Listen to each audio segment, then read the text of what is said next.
This is not our usual I time, say but hello and welcome to the Liberian TV network. Today is Thursday and today is a regular press briefing at the Ministry of Information, Culture and Tourism. I'm Francis Kedekuba coming to you live. You can like, comment and share on our Facebook and YouTube channel. the death of our colleague Fidel, the book of condolence is open today at the President of Liberia, otherwise as a media house, the Ministry of Information, so that we can use this occasion to announce that the book of condolence for Fidel City, the former station manager for Atlantic Broadcasting Corporation, is open at the PEL as we speak. I do believe the acting minister and an array of government officials from here will go there on behalf of the government to sign. I'd like to invite the Deputy Minister for Technical Services and the incoming Deputy Minister for Press and Public Affairs, Minister Sando, have been officially confirmed by the Liberian Senate. But have not taken office as a Deputy Minister for Press and Public Affairs.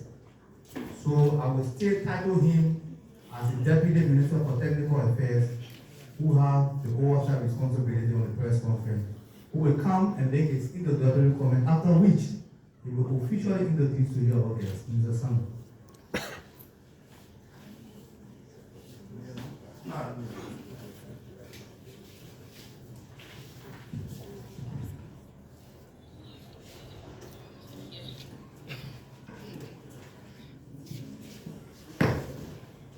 Good afternoon,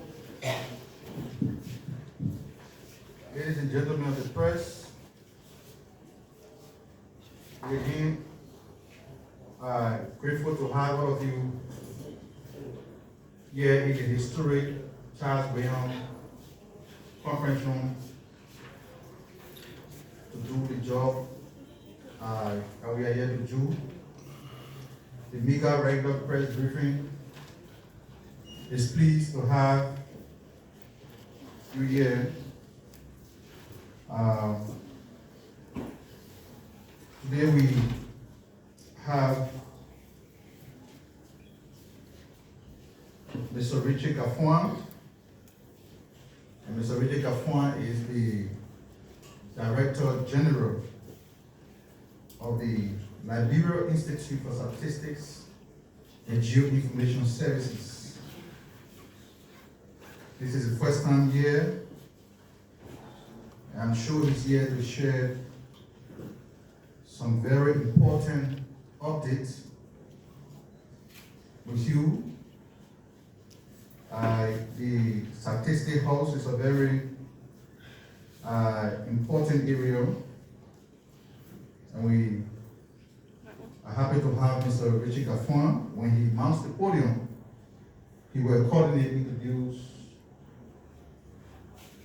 his colleagues who accompany him here.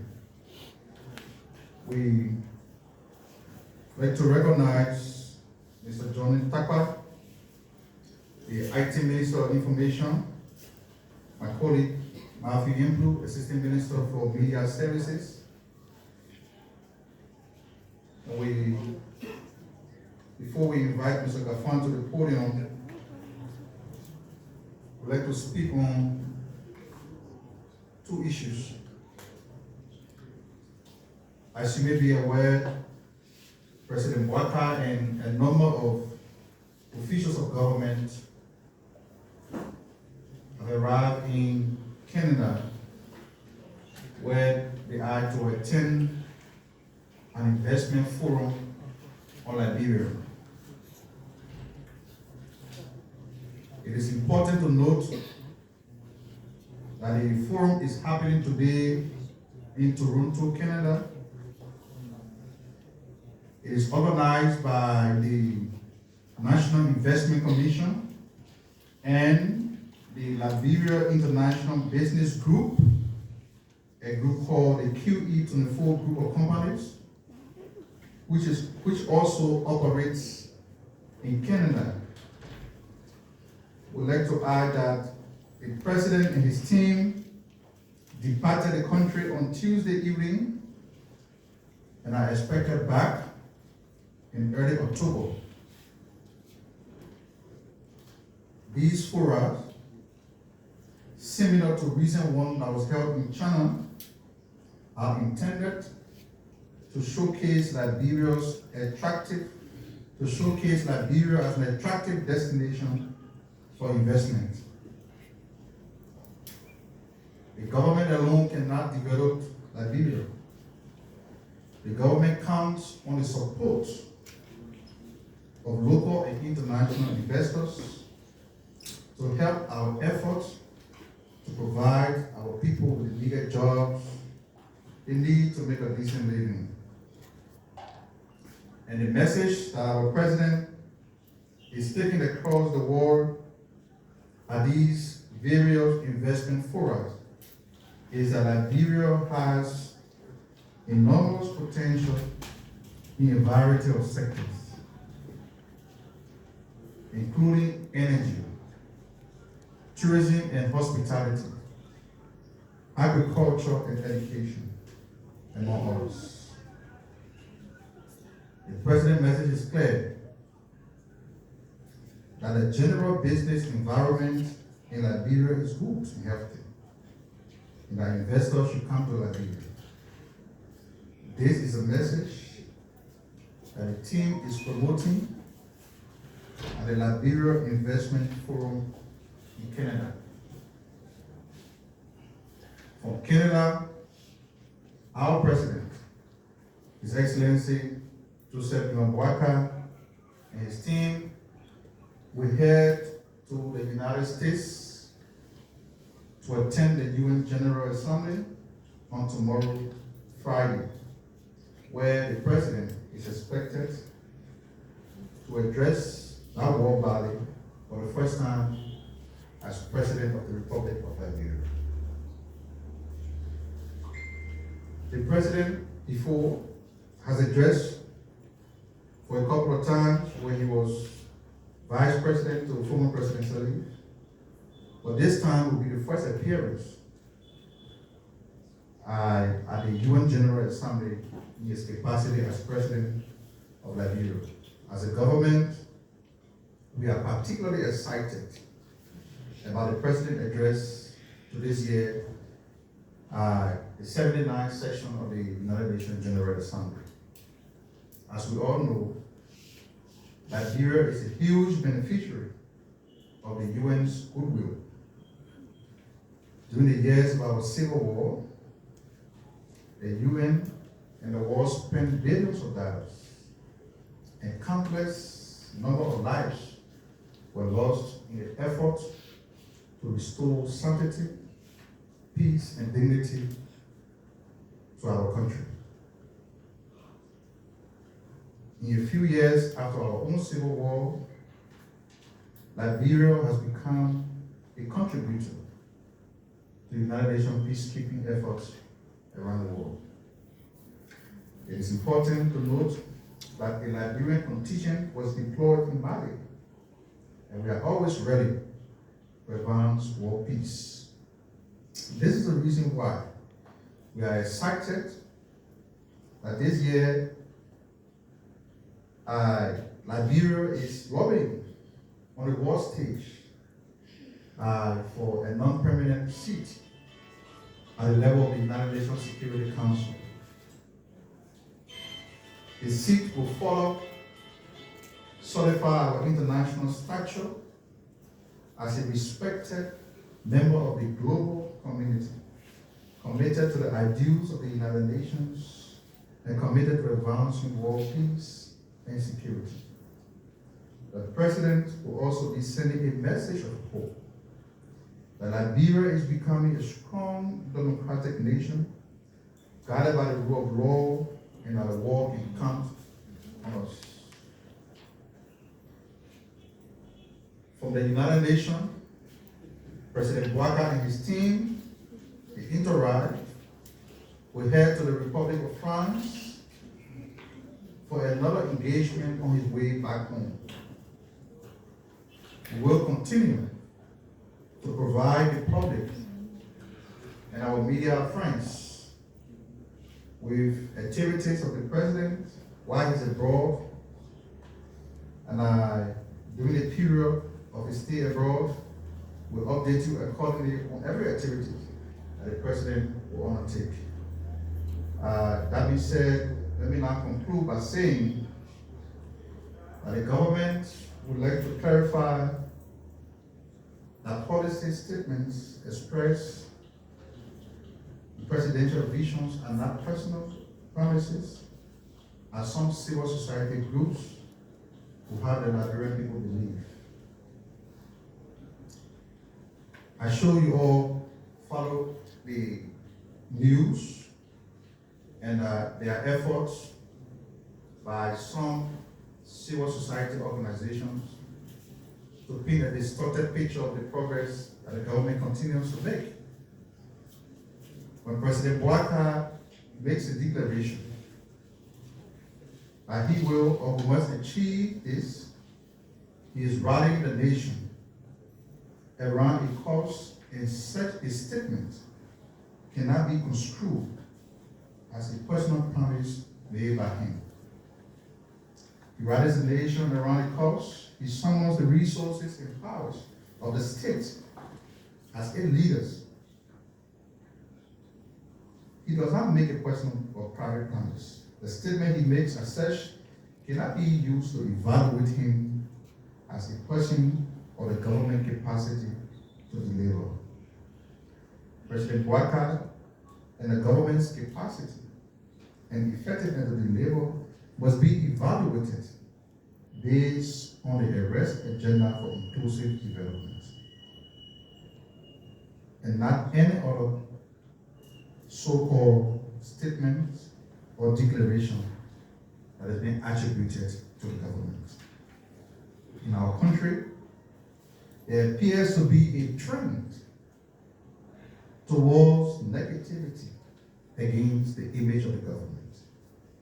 People come across as presenting the government as lacking focus and productivity. And we must see a persistent trend of this kind of negativity in media reportage recently. The media headlines today are concerned with the report that a civil society group that President Boķia has fulfilled just 3% of the 119 promises he made to the people of Liberia. As a government, we want to be clear that President Boķia did not make 119 promises to the people of Liberia. The president made policy and vision statements, and his vision for the country is reflected in the arrest agenda for inclusive development. The arrest agenda is being fully developed into the National Development Plan for Liberia. We all know that. The Ministry of Finance is leading that effort. The plan is still being developed. So anyone who says they are evaluating President Boķia based on some imagined 119 promises is already starting on the wrong footing. President Boķia did not make no such 119 promises, and so he cannot be held to someone else's imagination. To describe policy and vision statements as promises is misleading and deliberately deceptive. When candidates vying for president launch their bid to lead a country, they express a forward-looking vision, an imagined future in which they want to see the country. They see a present difficulty and declare that difficulty can be solved. Things can be done in a different way when you, the people, gave, according to the candidate, gave me the chance to take the mantle of authority. In the case of President Boķia, that happens. Such statements are not personal promises. These are policy and vision statements. And to describe them as personal promises is to deliberately mislead the people and project the government and the president in a negative picture. it is important to emphasize that this very civil society group in question some time ago released another report on the president's 100-day deliverable. But then they declared the last time that a deliverable of the Ministry of Youth and Sport, then the county meet, had been completed. And the indicator of the completion of this deliverable was that a date had been set for the county meet. Interestingly, the county meet was already concluded on May 5th. The group's report was released on May 13th. So that tells you how inaccurate this group can be. So the group is always inaccurate in what they do, and because we believe that they have some donor pressure, so somehow he's seen as they are working and delivering, they have to release all kinds of empty reports, no substance, just to convince their donor partners. And because some media institutions have got some vested interests in painting the government in a negative picture, they run with empty reports without seeking to validate how substantive this report can be. To evaluate someone based on said suggestion or imagination, you have to be able to balance your reporting. In the first place, the group does not state any working definition of what I call promises in the report. The list promises, as government, we do not consider these statements as promises. They are visions and policy statements about the direction in which we want to take this country, and we have been very clear about that. The government has been very clear about where we intend to take Liberia. And that's why the president has invested time and energy in ensuring that the arrest agenda can be developed into a full-blown national development plan to lead our country, to direct the course of our country. So if you want to evaluate the country, the first thing, why should somebody even be seeking to evaluate government in 8 months? That alone suggests that they're under pressure. The report on the president 100 days was released, and we also have the formal. When the actual report was released, all of the assumptions that they made could not be validated because the accounts of the president 100 days were very detailed and it lays out everything that the government achieved by them. Any group that is interested in reaching the government, we urge them to wait for the full completion of the arrest agenda. It is the arrest agenda that will lay out what we intend to do for the country and how we intend to achieve it. When that document is adopted by the cabinet, implementation begins, you can hold us accountable. In the absence of that, we do not take responsibility for whatever imagined pieces of paper that you run around the report or promises of the government. It doesn't represent us, and we have said it repeatedly. When you look at the comprehensive report on the president 100 days, everything that the president promised to do in the first 100 days are laid out in there. And as a government, we're very clear. Regardless of the challenges we have in terms of resource constraint with the back and forth with the national budget and legislatures, we lay out what the government achieved in the first 100 days. We can't deceive the public. So we also urge people who are civil society actors not to be carried over by donor pressure because you want to justify the funding you're getting from somewhere. They just put a report to paint a negative picture. We have an obligation. We have an obligation to be truthful. If you want to watch the activities of the government, you want to be critical of the government, you also have to be critical of what you put out there. Because you can be just loose and operating like, the space is open and you can put up anything. There are people looking at you. We are concerned about the image of the government. We talked to Meadows' point, and I got to conclude by saying that we cannot pin the performances of the government on President Boķia as a person. The government has three branches. The legislature has a role to play, the executive has a role to play. The fact that all of these fictitious reports that this civil society organization has released is just targeted towards the president, suggests that they have a motive to continuously paint a negative picture of the president. The president is the head of government, but he does not run the government unilaterally. There are three branches of government, and we will encourage our friends in the media, civil society partners to also focus their lens on other aspects of the government, other branches of the government, because everybody has a role to play. Now, I thought it was important for us to clarify, we do not want as a government to